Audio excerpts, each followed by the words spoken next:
Lo que preparé para esta noche es, pues, un conjunto de historias. Yo creo que uno aprende siempre cuando revisa la vida cotidiana de quienes son protagonistas de los movimientos políticos y cuando vemos cómo eran personas de carne y hueso y a qué se enfrentaban en su día a día. Lo que hice fue armar un tejido de 7 historias, después de revisar varias. Yo estoy muy sorprendida porque cuando me convocaron para poder conversar con ustedes, sí me imaginé que me iba a encontrar con más historias de las que yo ya conocía, pero nunca imaginé que tantísimas. Hay incluso un libro que se llama Anarquistas de la A a la Z, que incluye alrededor de 70 mujeres que solamente están en el cono sur, por decirles algo, se ve que fue tierra fértil del anarquismo y en donde el anarcofeminismo fluyó con mucha fuerza.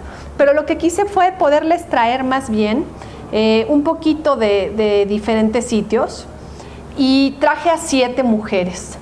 Entre las historias que les voy a contar, ustedes mismos van a ir distinguiendo puntos en común, incluso que parecieran calca de una historia con la otra, aunque son diferentes tiempos y diferentes contextos, diferentes países y quizá diferentes causas, que eso también es muy rico, como cada una de estas historias trae un sello particular. Lo que sí les quise ir mostrando es cómo estos puntos en común necesariamente convirtieron a estas mujeres en líderes del anarquismo, y no hay mayor razón que mi preferencia personal por elegirlas. Probablemente si ustedes buscan a otras les guste más la historia de alguna que yo hoy no les comparta, pero yo creo que para eso es esto, ¿no? Para darnos una probadita. La verdad es que da para unas 3 o 4 sesiones revisando solamente las historias y pudiendo engarzar cómo se pudieran enlazar unas con otras. Entre ellas, algunas se conocieron, algunas no. Y me di a la tarea sobre todo de buscar alguna historia de alguna mujer anarquista mexicana y me sorprendí con la historia de Juana Belén Gutiérrez de Mendoza, porque yo no sabía de ella, incluso aunque sea revolucionaria y tengo como referentes de la historia de la revolución, no es una figura que aparezca, ni que hayamos visto calles sobre ella, ni que hayamos visto su fotografía en varios sitios, y creo que valdría la pena rescatar de repente estas figuras de mujeres que nos dan otro tipo de referentes distintos a los que conocemos. Voy a empezar por Emma Goldman.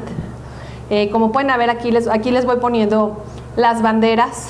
Virginia Volten, hay duda de si es uruguaya o es argentina. Aquí los traigo con la bandera uruguaya, pero tengo la sospecha que es argentina y cuando les cuente su historia lo vamos viendo. Miguelina Costa es peruana, María Esther Vizcayar de Tello es argentina, está también Emma Valerini de Italia, que después viaja a Brasil, entonces de alguna manera también en Brasil es donde ejerce su activismo anarquista.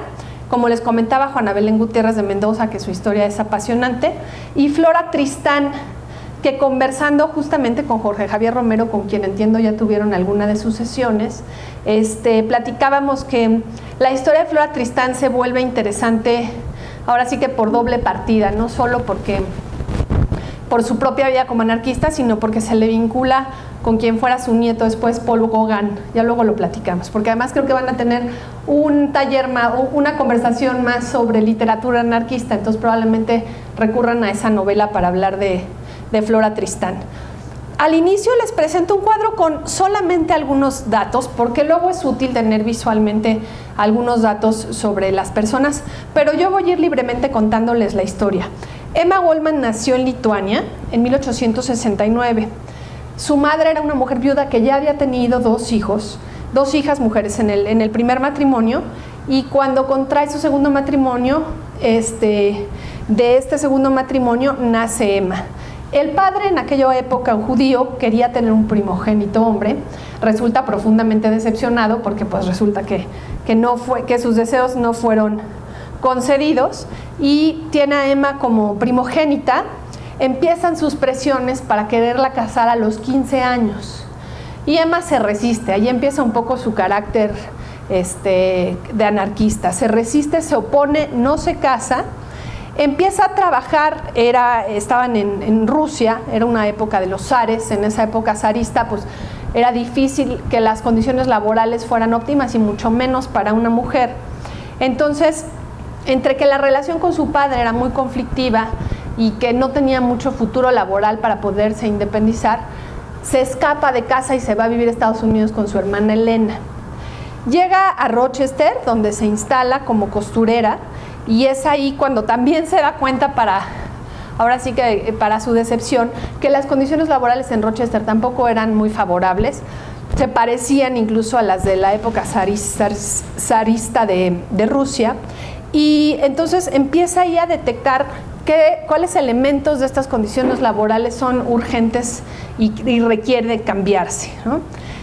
Era de las pocas mujeres que en esa época se dedicaba a leer varios diarios y periódicos, y es ahí cuando queda impactada, y ella misma entiendo que en la literatura que va generando recurre mucho a hablar sobre la masacre de Haymarket, que fue en 1886, en la que los obreros se ponen en huelga para reivindicar justamente la jornada laboral y hacen una marcha totalmente pacífica, pero resulta que una persona, a la fecha no se sabe si fue uno de los propios huelguistas o algún provocador del gobierno, pone una bomba. En ese momento pues entra la policía, se vuelve todo eso una lucha entre huelguistas y policías, y desafortunadamente pues para disolverla, la forma violenta en que entra la policía captura a algunos de estos jornaleros, de estos obreros, y los someten a un juicio que no resulta legítimo, ¿no? O sea, los agarran al azar, y en aquella época, pues tras el juicio resultan condenados 5 de ellos a muerte. Entonces esto pues simbra muchísimo a Emma Goldman. A estos 5 obreros se le llama los mártires de Chicago. Y este hecho fue crucial en su vida, ¿no? Finalmente ella va entendiendo que tiene que emprender una lucha anarquista, que para una mujer en ese momento era doblemente fácil, lo que resulta una constante en el resto de las historias, no solo porque se enfrentan a aquellas causas que están empujando, que quieren cambiar, sino porque incluso entre los grupos de anarquistas, pues los principios y los valores son mucho más patriarcales, los hombres se comunican de una forma distinta, ven a las mujeres no necesariamente como iguales, entonces tienen que hacer un trabajo incluso al interior de los grupos de líderes que normalmente en su mayoría eran hombres anarquistas. Había, por ejemplo, entre sus compañeros anarquistas una disciplina férrea en donde hasta las fiestas y los bailes eran mal vistos, por ejemplo. Entonces, en el caso de Emma Goldman, hay una frase que me gusta muchísimo de ella, que dice: si no puedo bailar, no quiero estar en su revolución. O sea, era alguien que no solo reivindicaba la lucha por la jornada laboral o por las condiciones justas de trabajo, sino que decía que tenía derecho a la autoexpresión y a poder disfrutar de las cosas hermosas, de las cosas radiantes. Entonces, pues se mueve a Nueva York después de haber sido movida por esta masacre, y allá se incorpora ya formalmente a los 20 años al movimiento anarquista. Conoce en 1887 a Jacob Kastner, con quien se casa y con quien solamente dura casada 10 meses. Y aquí hay como un detalle muy privado de su vida. Se dice que se separa de Jacob porque es impotente. Entonces, bueno, en aquella época que una mujer deje un hombre era algo completamente innovador. Ahí también irrumpe en su vida privada. Y como les estaba yo contando, se va a Nueva York, y allí en Nueva York se empieza a relacionar con editorialistas, con quienes dirigen periódicos, y da con uno de los dirigentes de un periódico anarquista. Él se llama Johann Most, que es muy reconocido entre los alemanes anarquistas, y conoce también a Alexander Berkman, de quien se enamora y con quien se casa. En 1892, cuando ya llevaban un par de años juntos Berkman y Emma Goldman, Berkman decide que va a asesinar a uno de los empresarios más odiados de Estados Unidos. El empresario se llama Henry Clay Frick, y Clay era reconocido porque era dueño de muchas de las acereras en Pittsburgh, y era muy injusto con sus trabajadores, ¿no? Obviamente no respetaba la jornada laboral, los tenía en situaciones de cuasi esclavitud. Y se cuenta, por ejemplo, que entre otras de sus propiedades era dueño también de una presa de agua y que no le daba mantenimiento al dique, pese a que la población y los obreros le insistían mucho en que iba a ocasionar un accidente si se seguía manteniendo en esas condiciones. Entonces, pues como se le advirtió, el dique se rompe y se provoca una inundación en la zona en donde mueren más de 2,000 personas.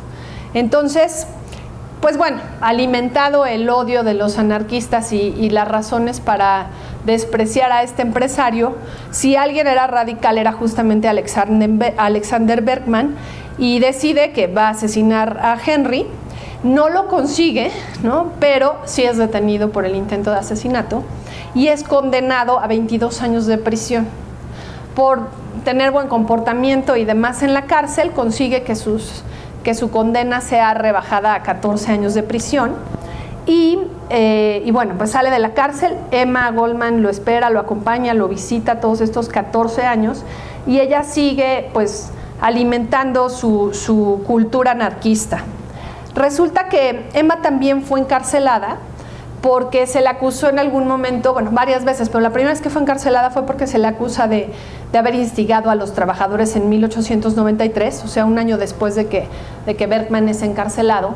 Y ella, otra de las frases que tiene con la que se dice instigaba a los trabajadores, versaba así, decía: pidan trabajo, si no te dan trabajo, pidan pan. Si no te dan ni pan ni trabajo, roben el pan, ¿no? Entonces, este tipo de incitaciones generaba mucho enojo entre las autoridades, la apresan, pero bueno, es por mucho más breve tiempo, sale libre, y en esos años se dedica a trabajar ya también no solo el tema de los derechos laborales, sino también el tema de la liberación femenina. Y esto pues la lleva a recorrer el país, recorre Estados Unidos, ahí se dedica mucho a defender el derecho de la mujer a mantenerse a sí misma económicamente, a vivir para ella y no para los hijos. Reivindica un poco la idea de la maternidad, de forma que la mujer decida cómo es que ejerce su maternidad, y también pues de decidir con quién te casas o con quién no te casas, a quién amas o a quién no amas. Y tenía una frase también simpática de: hay que amar a quien te plazca y a cuantos te plazca, ¿no? Fue encarcelada de nuevo, ya junto con Alexander, ya que Alexander sale de prisión, por conspirar contra la ley que obligaba a los jóvenes a hacer su servicio militar. Esto fue ya en 1917.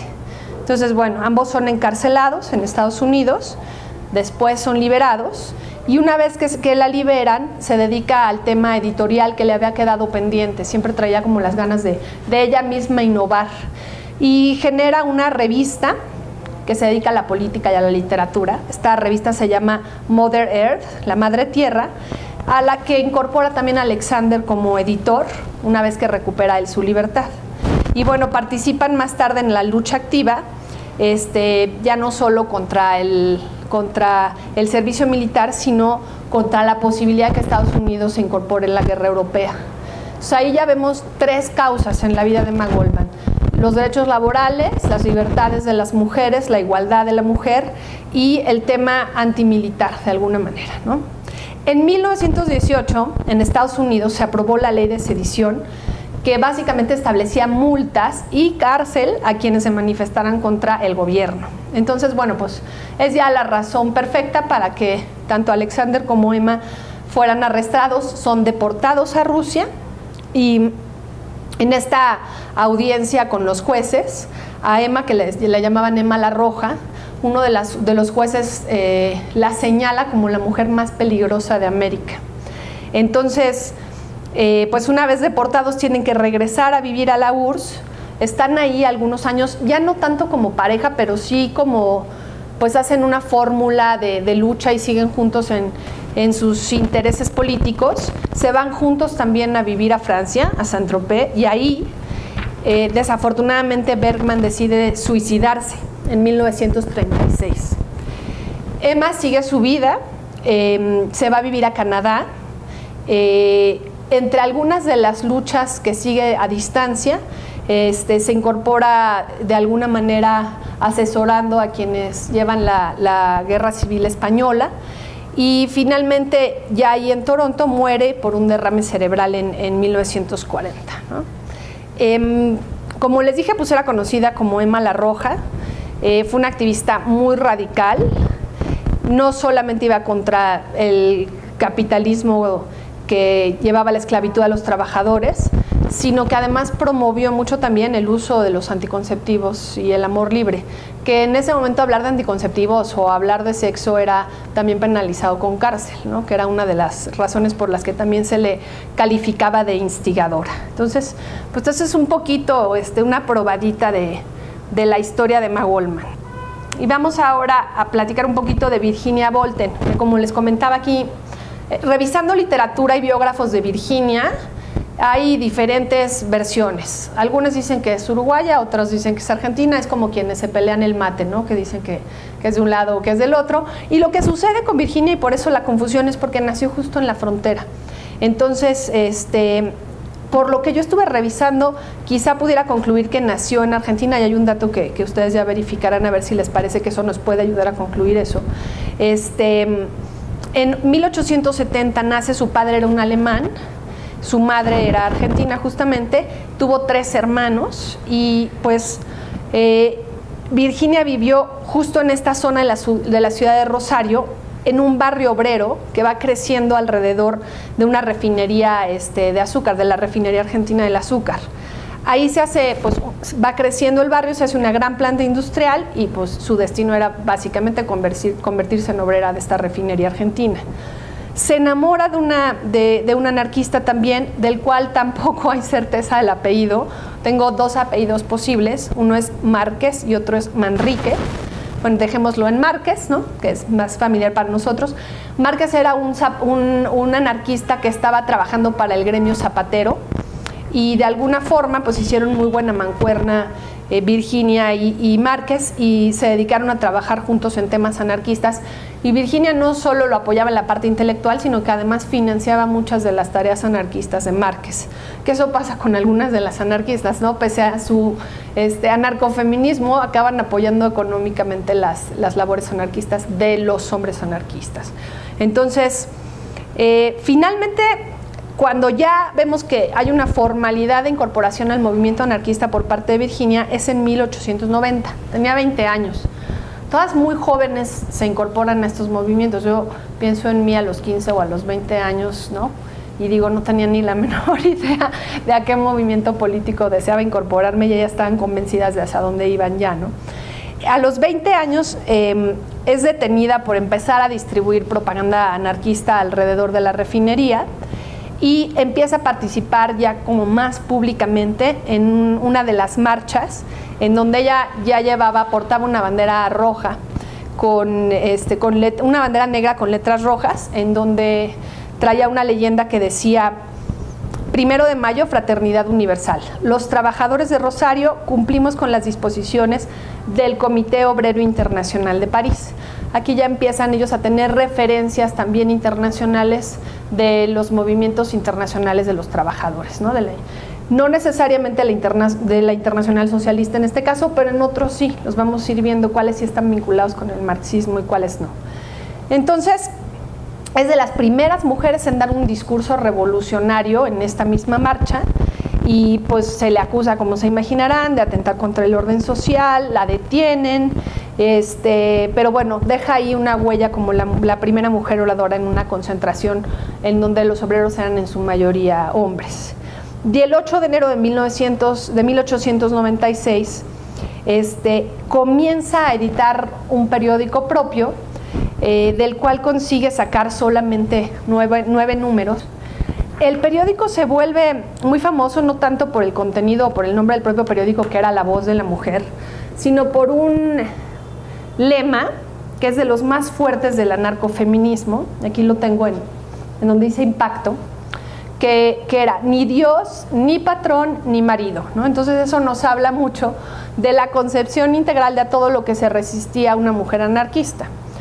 La mayoría tienen una postura anticlerical, la mayoría están peleando por los derechos laborales, y en la parte de la vida privada están buscando liberarse de instituciones como el matrimonio, ¿no? Lo financiaba con su propio sueldo. Aquí ya ella era operaria en una fábrica de zapatos, y pues aunque salía esporádicamente el periódico, sí tenía suficiente circulación, y hay un número del periódico que hace referencia a que habían estado en comunicación con otras dos anarquistas, una de ellas Emma Goldman en Argentina y otra de ellas Louise Michel. Entonces se ve que ya también se empezaban a relacionar algunas anarquistas con otras anarquistas en diferentes países. Empieza a haber una red internacional que defendía pues también la idea del amor libre, el derecho a la separación matrimonial, ¿no? Y la libertad de la mujer. En 1904 se regresa a Buenos Aires de Uruguay y ahí forma el Comité de Huelga Femenino, que está organizado por la Federación Obrera Argentina. Y bueno, se vuelve una de las más combativas en este comité, lo cual le ayuda para poder empezar a movilizar a otro tipo de empleados. Moviliza en ese momento a los trabajadores del mercado de las frutas. Entonces ya vuelven a identificarla en Argentina como una mujer peligrosa, y lo que empieza a hacer el gobierno argentino en ese momento, el presidente se llama Manuel Quintana, en 1900, a principios del 1900, aquí era ya 1905, era identificar anarquistas y posibles, ahora sí que retractores de su gobierno, y en ese momento el Partido Radical empieza a preparar un alzamiento político-militar. Los anarquistas, ni los anarquistas participaban en este Partido Radical, pero se vuelve un pretexto perfecto para que la autoridad argentina y este presidente se lance a las calles a detener a cualquier tipo de contrincante político, y allá arrestan, persiguen y deportan a los anarquistas. Bolten consigue medio escabullirse y sí se queda en Buenos Aires. Su marido entiendo que sí es deportado a Uruguay. Y después ella todavía se incorpora en una huelga más, en la huelga de inquilinos en el Centro Femenino Anarquista, vuelve a ser arrestada, y aquí viene el dato en donde, como aquí las biografías que estuve leyendo sí coinciden, en que cuando ella es detenida en esta última huelga de inquilinos, lo que hace es hacerse pasar por uruguaya. Entonces en Argentina le aplican la ley de residencia y la envían a Uruguay. Eso ya indica que entonces, como se hace pasar, su verdadera identidad era argentina. Se encuentra ya en Uruguay con su marido, y en Montevideo lo que empieza a hacer es, a distancia, hacer protestas solidarias. Cuando se entera de que hubo una brutal represión en el 1 de mayo en 1909, y pues desde Uruguay organiza a otros exiliados argentinos para poder manifestarse en contra de esta represión. En 1911 se incorpora a la organización femenina que se llama Emancipación, y ahí se dedica básicamente a organizar mujeres contra la iglesia.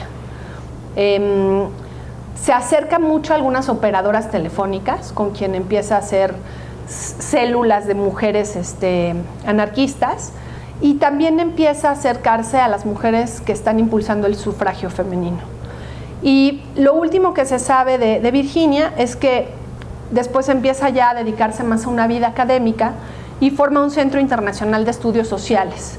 Ella muere ya en Montevideo, en Uruguay, en 1960. Aquí les dejo algunos datos generales de Virginia. La tercera historia es un poquito más breve que las anteriores, porque también eso sucede. En la literatura está muy desequilibrada. Hay muchos datos de algunas y poquitos de otras, pero lo que intenté es traerles probaditas de las que me parecían que podían ser diferentes. Miguelina nace en 1887. Muere en 1933, como ven ahí en el cuadrito. A diferencia de las otras dos anarquistas que revisamos, Miguelina tiene una vida como más tranquila en su infancia, en su adolescencia, en su juventud, porque tuvo una historia familiar como de más unión, de recursos económicos más holgados. Su familia tenía buenos ingresos, su papá era un cauchero, y eso le permite incluso a ella viajar en su juventud varias veces a Europa, lo cual de alguna forma pues le va abriendo el mundo, le da otros referentes. Y a donde se enfoca la lucha de Miguelina es a la educación, porque a lo que se enfrenta ella es a las dificultades que tiene una mujer para incorporarse a la vida universitaria. Primero porque intenta estudiar en la Universidad Nacional Mayor de San Marcos, y ahí, bueno, pues se enfrenta con lo que ahora diríamos bullying, ¿no? Pero con muchas burlas, maltratos, soberbia de parte no solo de sus compañeros, sino de los propios profesores. Era casi la única mujer en el salón de clases. Intenta estudiar letras ahí, avanza, casi concluye letras, pero después decide moverse a estudiar ciencias políticas y jurisprudencia, y concluye sus estudios en la universidad. Aquí yo puse los dos nombres de sus tesis porque me parece que son muy reveladoras de lo que en ese momento les estaba pues llevando a hacer análisis académicos a estas mujeres. Con la tesis de licenciatura con la que consigue graduarse, lleva este nombre, dice: nuestra institución, el matrimonio, rebaja la condición jurídica social de la mujer. Todo ese título, ¿no? Y también logra doctorarse, y el título de su tesis de doctorado es el siguiente: reformas necesarias del Código Común peruano tendientes a hacer efectiva la igualdad civil y jurídica del hombre y de la mujer. Ese es solo el título. Entonces, bueno, esto ya nos habla de una mujer que está mucho más incorporada al mundo académico, al mundo de los estudios, al mundo de las letras, y que pues obviamente va a enfocar sus esfuerzos a educar, y su preocupación básicamente a hacer que otras mujeres también reciban educación, se alejen de la ignorancia. Y es interesante porque sus primeros vínculos de agrupación política tienen que ver con las federaciones universitarias. Entonces forma grupos estudiantiles y también empieza un intercambio intelectual con estudiantes extranjeros. Después de esto es que se incorpora al movimiento obrero, pero sus inicios empezaron muy apegados al mundo estudiantil. Y en el movimiento obrero, lo que pasa también con Emma y con Virginia, empieza a darse cuenta que no solo tiene que defender derechos laborales, sino que tiene que defender la condición de igualdad de las mujeres en esos derechos laborales. Se vuelve maestra y su forma de educar no es necesariamente la más convencional, sino que lo que busca es hacer como talleres más, ahora sí que de terreno, en donde se acerca a donde las mujeres están, porque sabe que difícilmente las mujeres van a llegar a las aulas. Y a lo que las invita es a atreverse a incorporarse al mundo de la educación, y sobre todo pensando en las nuevas generaciones, a permitir que sus hijas o sus sobrinas o las mujeres descendientes de las familias a las que ella podía llegar pudieran ya ser incorporadas al mundo universitario. Entonces, básicamente ella enfoca su esfuerzo a que las mujeres estén más cerca de la educación, a que tengan un trabajo y a que tengan un salario justo, y a que la mujer esté no solo en condiciones de igualdad en la esfera doméstica, sino en el ámbito público. Entonces, esta historia de Miguelina es cortita, pero creo que lo que la hace diferente es justamente su perfil académico. Elegí muy arbitrariamente a María Esther Vizcayar de Tello. Les voy a confesar que la razón por la que la elegí es porque a mí me dicen Maite desde hace muchos años, pero mi nombre completo es María Esther. Nunca me gustó, desde niña no me gustó.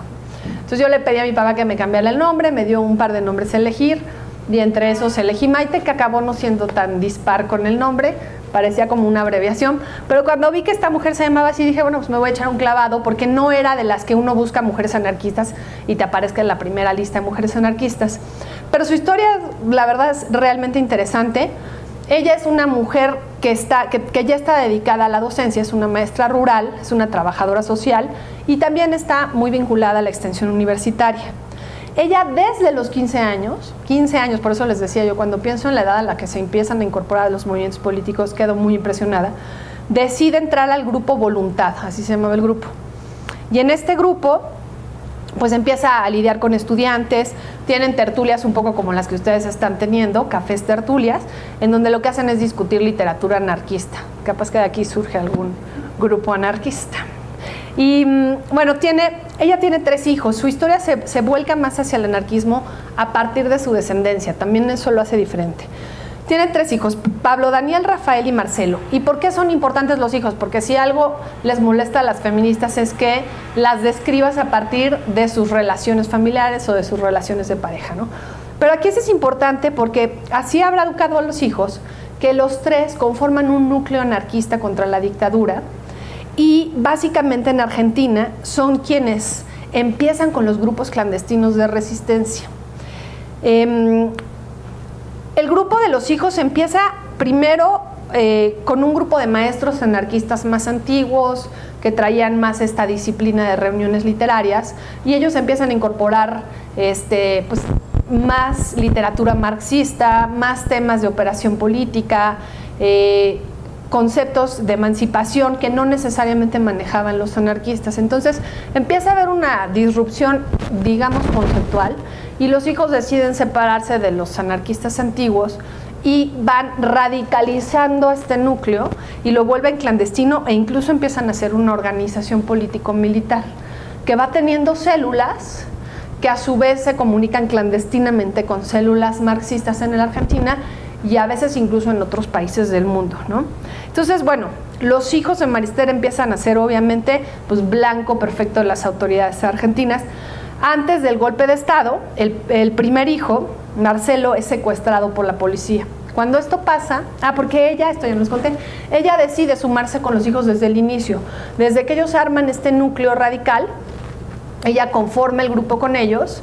Aunque los hijos se vuelven más radicales, ella sigue con ellos en el núcleo, y cuando secuestran a su hijo, cuando la policía secuestra a su hijo, como que ella se retracta de alguna manera y se exilia en Francia.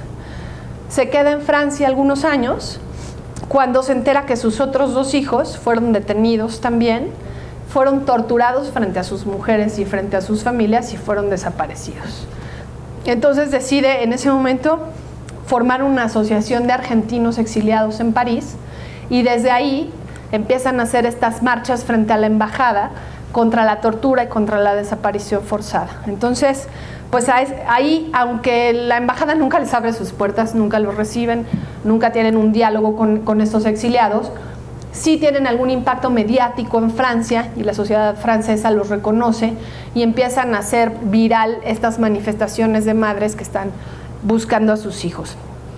En 1984, también lo interesante de esta historia es que es más actual, ¿no? Entonces, los referentes históricos nos suenan más cercanos, en tanto a que pues, entendemos cómo estaba el golpe de Estado, nos suena, todavía hablamos de las madres de la Plaza de Mayo y las seguimos viendo manifestarse hasta algunos años, las vimos recibir a algunos de sus hijos. Entonces, es interesante ver cómo ella desde la distancia en París hacía una réplica de estas marchas, y decide regresar a Argentina en 1984, se incorpora a la movilización de las madres de la Plaza de Mayo, y lo que la vuelve a decepcionar profundamente es que justo en ese año Menem decide indultar a algunos militares y hace como muy explícita la paralización de los juicios contra los militares. O sea, eso no avanza, no va a ningún lado. Entonces ella decide regresar a Francia. Regresa a Francia en el 2003.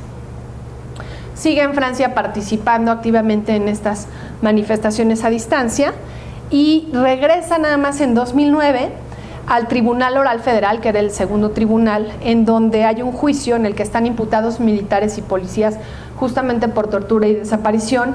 Ella da testimonio ahí, y es el último dato como de aparición pública que se tiene de María Esther Vizcayar, y bueno, muere el 1 de abril del 2015, o sea, hace 2 añitos. Esta es una historia cortita, una italiana que también, como les comentaba, se mueve a Brasil algunos años.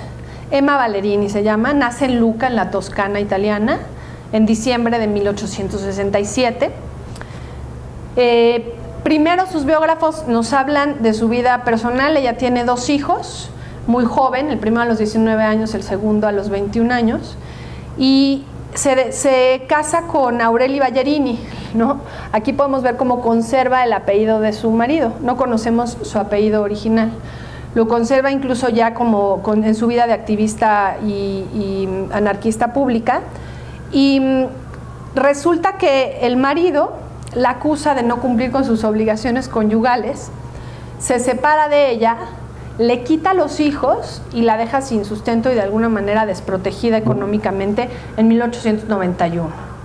Entonces ella pues empieza a entender que tiene que valerse por sí misma, no sabe cómo subsistir allá en Italia y decide mudarse a Brasil.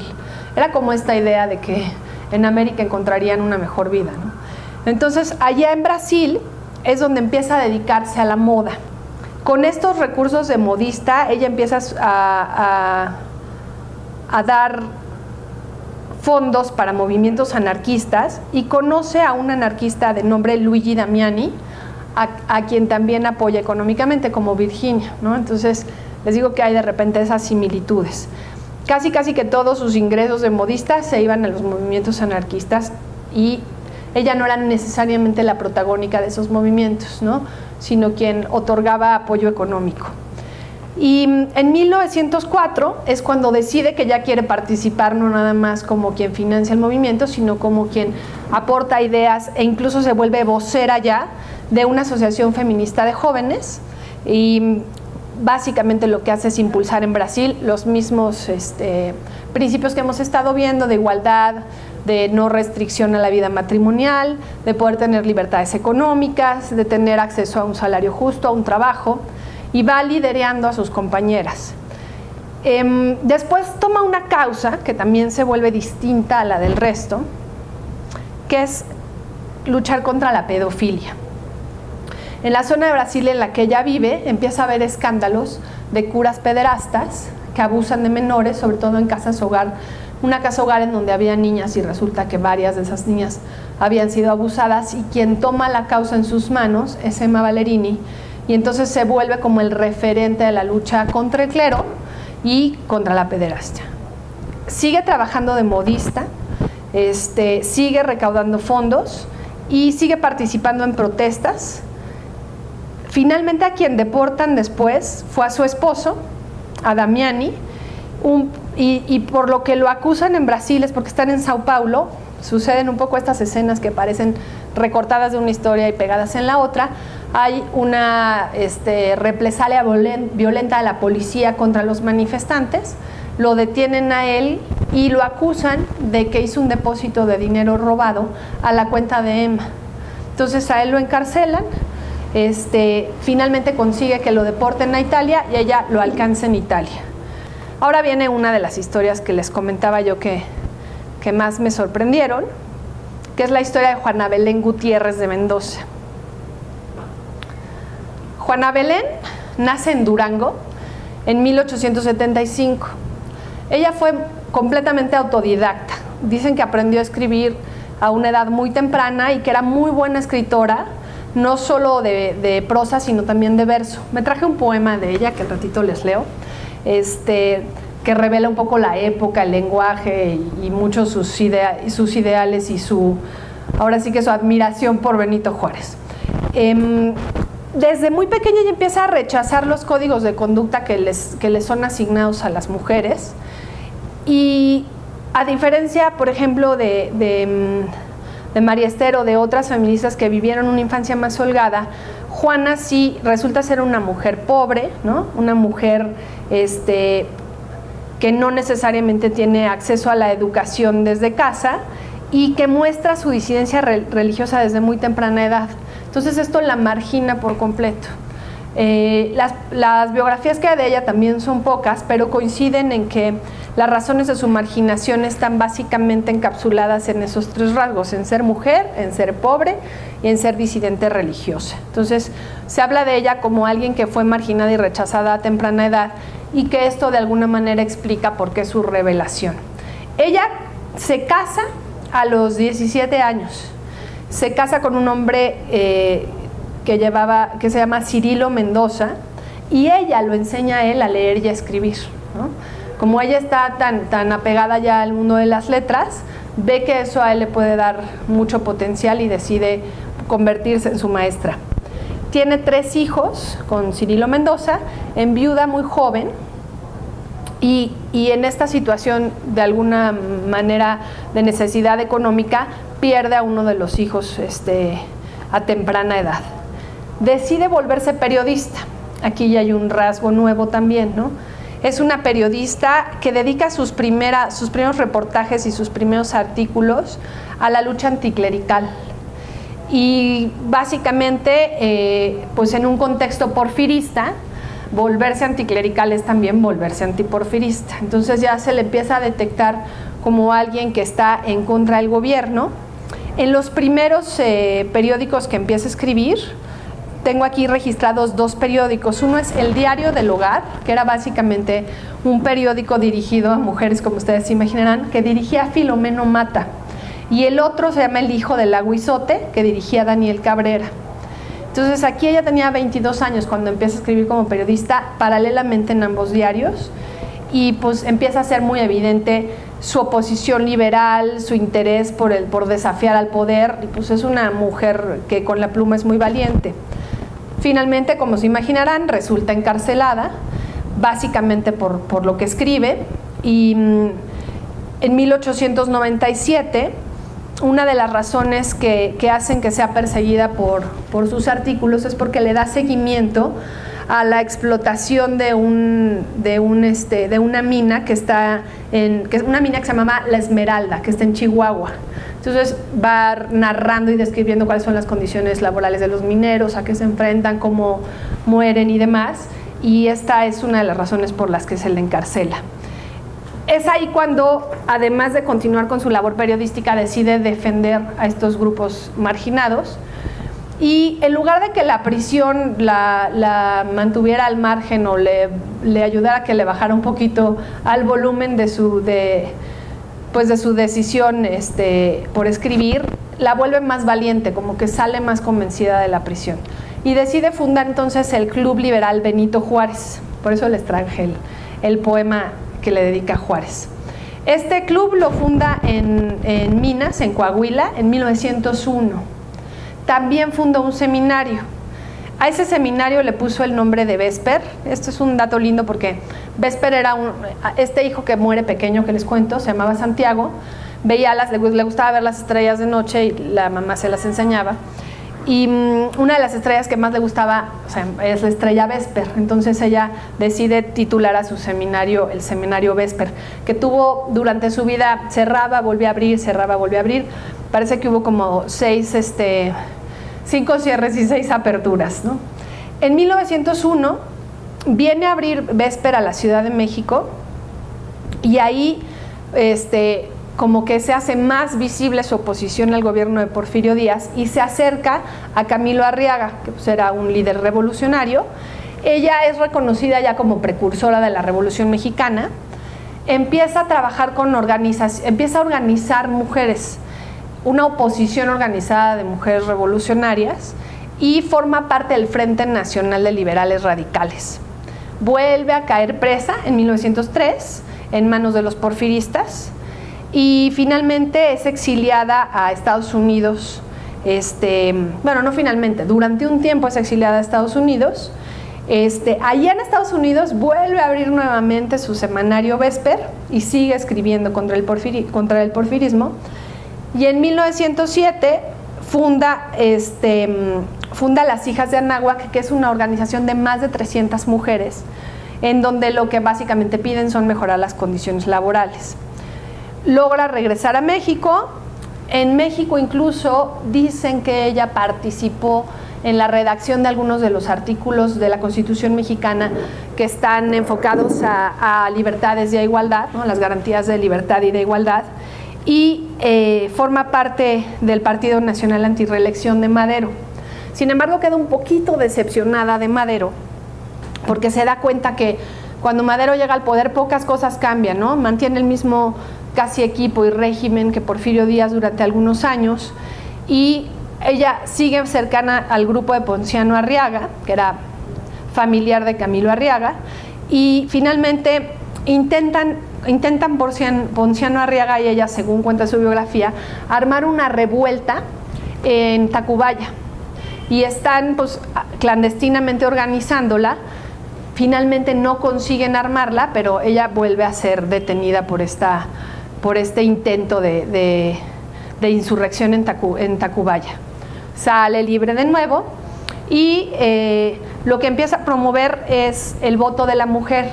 Se acerca a Madero, como ella de alguna forma estuvo apoyándolo en este camino, le pide explícitamente que promueva el voto de la mujer, pero Madero no le hace el mayor caso, y entonces ella se incorpora en el 911A trabajar con el plan de Anaya. Empieza a simpatizar con básicamente, pues con los zapatistas.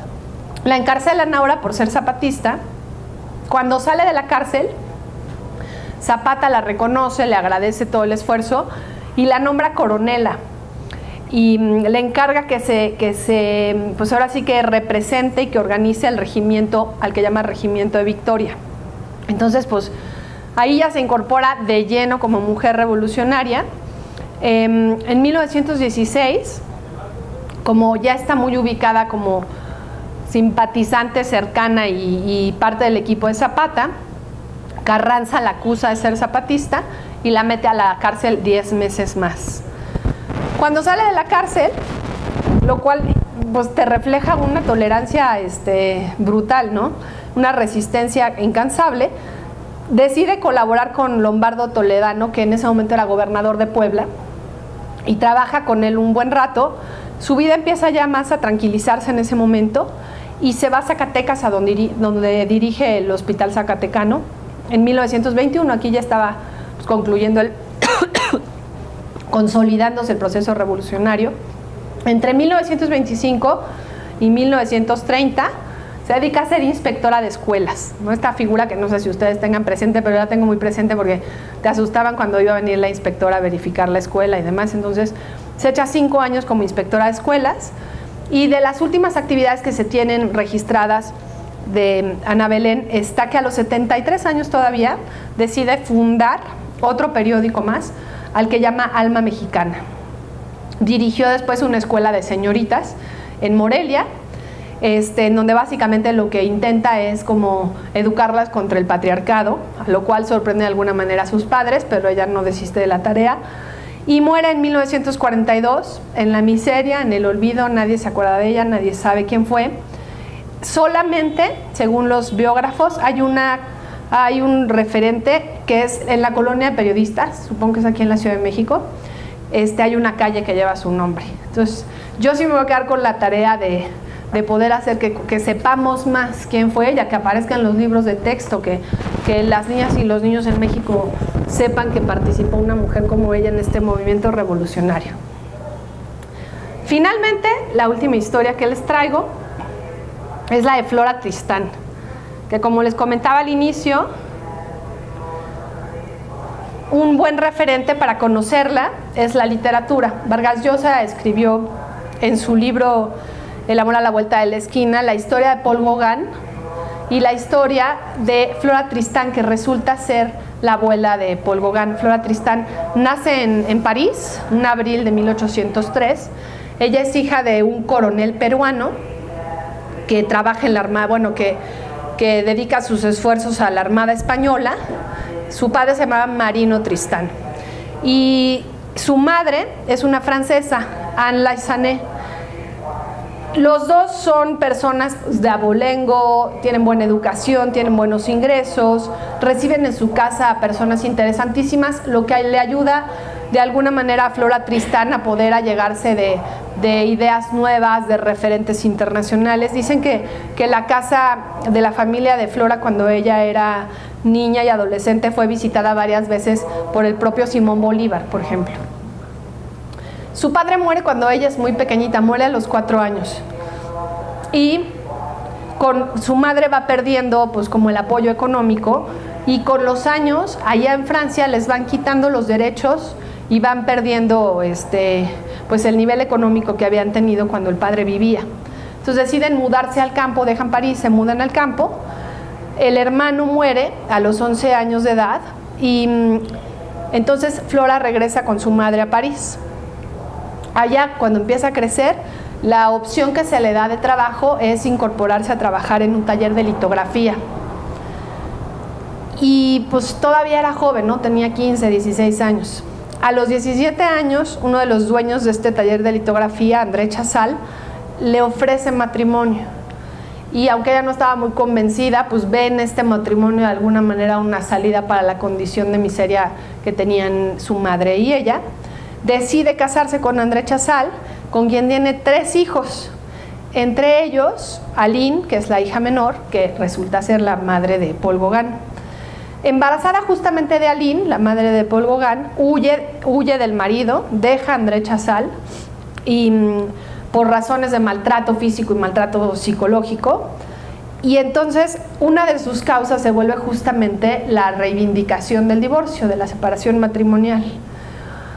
La pelea de la custodia de los hijos se vuelve muy difícil para ella porque pues no tenía los recursos económicos que tenía el marido como dueño del taller de litografía. Se dedica a pelear la custodia de los niños y termina yéndose a vivir a Inglaterra, en donde trabaja de empleada doméstica en casas, haciendo limpieza, un poco de traductora del francés y del inglés, y muere su primer hijo, ¿no? Otro de los datos que coincide con las anarquistas, con un par de anarquistas de las que platiqué aquí, que tienen muertes de niños menores justamente por razones de miseria, ¿no? Por razones de dificultad de mantenerse a sí mismas. El marido la sigue maltratando. Hasta la fecha ella no ha conseguido el divorcio, o sea, sigue vinculada legalmente a él. Él intenta quitarle al otro hijo y lo consigue. Y ya la última de las peleas tiene que ver cuando le intenta quitar a Aline. Al parecer, por lo que narran los biógrafos, la cercanía que tenía Flora con Aline era mucho mayor que la que tenía con los dos hijos, entonces esto lleva a Flora ya a la desesperación total y vuelve a huir de París. Para poder huir más fácilmente, lo que tiene que hacer es dejar a la niña en París encargada en una pensión de gente que le daba confianza, porque si viajaba con la niña la posibilidad que el padre diera con ella pues era más alta. Entonces deja un tiempo a cargo de personas conocidas en la pensión a su hija y se regresa a Perú porque parece que en Perú podía reclamar algunos bienes legítimos que habían dejado sus padres, como que ve ahí la posibilidad de recobrar alguna estabilidad económica. Le toca vivir la guerra civil que la marca profundamente y entonces ahí se vuelve defensora de los derechos y las libertades de los obreros y de las mujeres. Finalmente, hasta 1838 consigue el divorcio de Chazal. Chazal reacciona violentamente ante la idea de que haya perdido su postura y le dispara a Flora Tristán en una escena muy violenta que además es como muy conocida porque es en la calle, enfrente de una muchedumbre de personas, y es condenado a 20 años de prisión. Entonces finalmente se libera de Chazal de la manera más ruin y ella empieza a escribir. Alguna de sus obras como más conocidas se llama La Unión Obrera, y es interesante porque esta obra de Flora Tristán hace ya referentes a la emancipación laboral y tiene algunos conceptos similares a los que podría traer el manifiesto marxista, cuando la obra que escribió ella fue en 1843, es decir, algunos años antes del manifiesto. No vamos a decir que lo retomaron de ahí, pero bueno, podemos hablar de cómo había ya principios que circulaban en el mundo en donde no había un único o unos únicos autores de estas ideas. Una de las anécdotas es que alguna vez se disfrazó de hombre para entrar a la Cámara de los Lores en Inglaterra y ahí poder hacer manifestaciones explícitas, porque como mujer no podías ni siquiera acercarte. Entonces ya disfrazada de hombre logra ingresar y se manifiesta. Y otra de sus obras que se publicó ya como obra póstuma es La Emancipación de la Mujer, que no le toca a ella ya verla publicada, pero que afortunadamente se publica. Entonces, bueno, aquí les pongo como alguno de los impactos de Flora, la lucha por el divorcio. Les dejo aquí la portada, una de las portadas, esta es la de Alfaguara del Paraíso en la otra esquina, donde viene la historia de Flora. Y de ella fotos no hay, pero hay estos retratos. Entonces, como pueden ver, les decía yo, hay elementos que engarzan estas historias, las causas de la lucha, básicamente, los contextos históricos, ¿no? Cuando hablamos de que esto es a final del siglo XVIII, principios del XIX, pues, ¿qué estaba pasando en términos de la desigualdad entre hombres y mujeres, de la esclavitud a la que se sometía a los obreros, de las relaciones institucionales que se metían hasta el fondo en la vida doméstica de las familias, y la posibilidad de que algunas mujeres como ellas, que van teniendo acceso a cierta información y que van sintiéndose empoderadas, pues las va llevando a poderse atrever desde a tomar, ¿no? Una calle o hasta ser voceras de una movilización obrera, e incluso ser encarceladas no una vez, ¿no? Sino varias veces. Yo creo que hoy que vemos con mucha naturalidad muchas de las cosas que tenemos, no solo como mujeres, sino como sociedad, nos damos cuenta de cómo se tuvo que abrir brecha con historias como las de estas anarquistas. Y a mí lo que más me marcó en general es cómo se va reivindicando la idea del anarquismo, porque no sé, pero si hacemos un ejercicio y salimos a la calle y le preguntamos a la gente qué opina del anarquismo, normalmente los referentes van a ser de algo que no tiene causa, de algo que no va a llegar a ningún lado, de una oposición radical a todo lo que tenga que ver con el orden.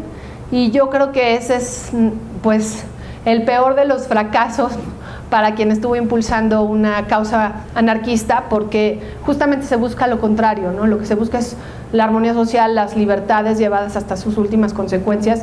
Yo creo que en la medida en la que podamos difundir y compartir esto, pues haremos honor a quienes dieron su vida y su libertad por la causa.